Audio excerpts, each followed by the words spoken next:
Ito ba ay niloloko ng inyong partner? Gusto nyo ba na paghiwalayin sila? O gusto nyo ba na maghiwalay sila? Yung tipong lagi silang nag-aaway. Hello mga guys, kumusta kayo? Panibagong araw, panibagong video na naman tayo. And sa araw na ito, ay isa na namang video ang aking ituturo sa inyo na simpleng gabay o simpleng pamamaraan na makakatulong sa atin. At bago ang lahat, gusto ko lang mag-disclaimer sa mga taong hindi naniniwala at hindi gusto ang mga kagaya nitong video.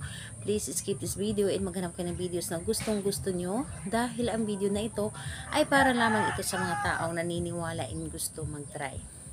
Sa lahat po ng mga nagko-comment dito sa aking video, dito sa loob ng aking channel, mag-iingat sa lahat ng mga nagre-reply sa inyo na dinadala kayo sa kanilang WhatsApp and Imo app upang makaiwas po tayo sa scam.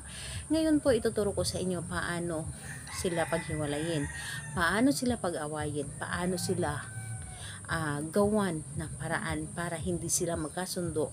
Yung tipong dating matamis nilang pagmamahalan ay papalit natin ngayon ang panlalamig o pag-aaway, panggagalaiti sa isa't isa. So, ito ay kailangan natin ng ating gagamitin sa paggawa ng ritual and dapat po ay handa ka sa paggawa nito and buo po ang inyong loob sa paggawa. Yung tipong ramdam po talaga ninyo sa inyong puso na gusto po ninyo talaga na paghiwalayin sila, gusto mo silang pag-awayin, gusto mong hindi sila magkasundo, yung tipong kahit anong gagawin nila ay hindi talaga sila magkakasundo, yung tipong hindi na talaga maaayos ang kanilang relasyon. So ito ang ating dapat na ihanda. So ihanda mo dito ang isang tubig na nakalagay sa baso or di kaya ay garapon, pero dapat po ay glass po na baso. So glass po dapat at clear or garapon, clear po dapat. And kailangan din natin dito ng sibuyas. Yung sibuyas po kahit gaano kalaki, gaano kaliit, basta sibuyas, pwedeng pula, pwedeng puti na sibuyas. And dapat po ay hiwain natin ito ng pahati. So hatiin natin ito, kalahati lamang ang ating gagamitin. Kailangan natin dito ng panulat at kailangan din natin dito ng papel at konting asin.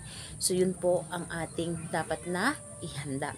So kapag nahanda na or ready na yung aking mga sinabi o naibanggit na ating gagamitin sa paggawa nito, kailangan mo lamang dito siguraduhin sa iyong sarili, i-claim mo sa iyong sarili na ito ay gustong gusto mong gawin, i-claim mo sa iyong sarili na gusto mo na maghiwalay sila.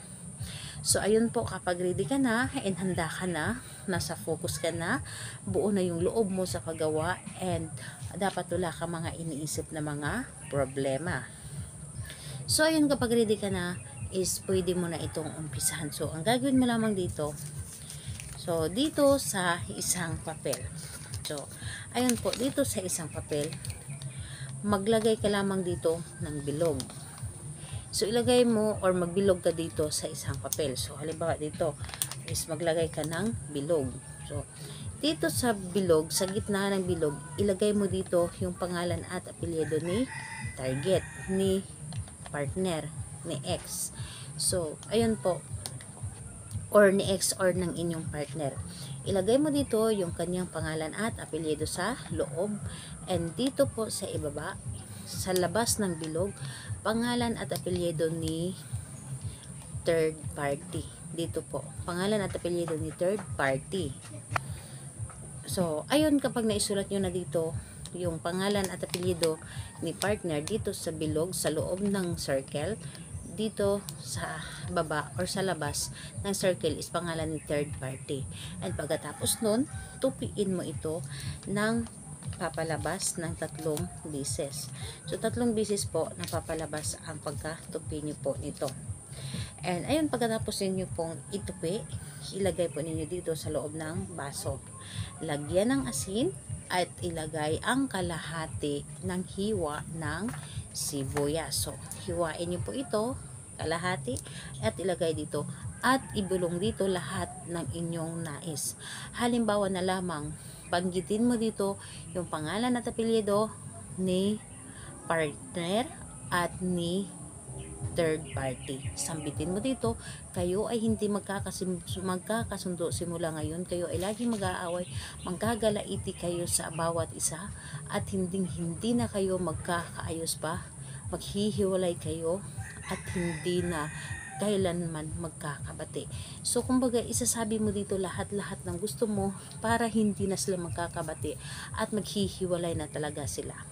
Sabihin mo dito kung ano man yung nais mo, ano man yung nasa puso mo, sundin mo, sabihin mo dito lahat-lahat. And pagkatapos nun, ang baso na ito na may laman ng inyong ritual, itago ninyo ito sa madilim na bahagi ng inyong kasulok-sulukan na inyong bahay, yung tipong hindi siya masisinagan ng kahit anumang sikat ng ilaw o araw. So, ayun po, pagkalipas po ng mga isang linggo, ito ay inyong itatapon sa malalayong lugar or kahit sa gubat or kahit saan or sa damuhan, depende po sa inyo, or inyong ibaon ito. So, gawin lamang natin ito sa araw ng Tuesday and Friday. So, sa kahit sa anong oras pwede.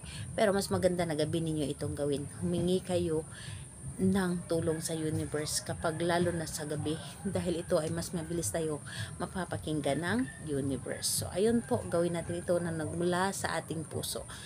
Salamat po sa inyo. Bye bye everyone. God bless us.